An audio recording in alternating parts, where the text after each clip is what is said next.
So you're married to this guy that you met at the bar. You'd gotten married. How long did that relationship last?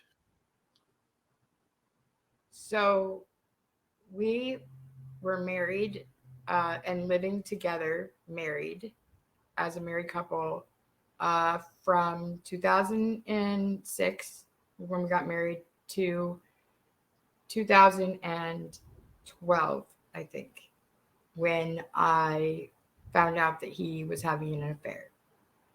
And when I confronted him about this affair, we had had our second child at that time. Our second child was almost two.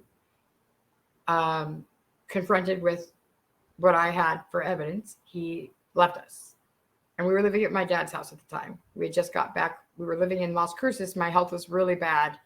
Mm. Um, and my dad was supposed to help us find an apartment, and instead of doing that, my dad bought a bigger house and had us move in with him, which was like the worst thing in the world.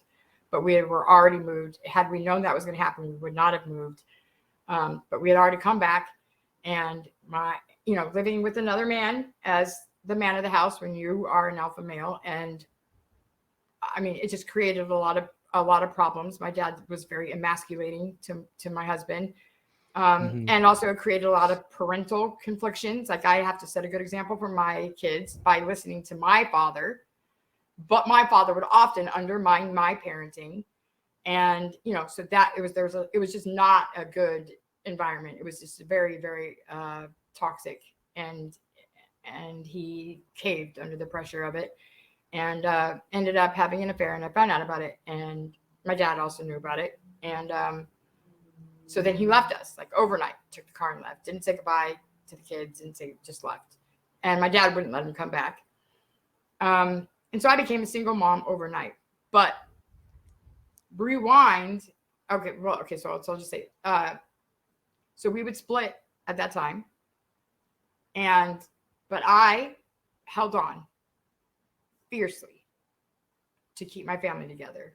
I did Hmm. not want my kids to be growing up in a broken home. I did not want them to have. I didn't want step parents getting involved. I wanted for them what I didn't have. Like I wanted them to have mommy and daddy together, and I was willing to overlook it. I'll overlook the affair, whatever. I understand why you did what you did.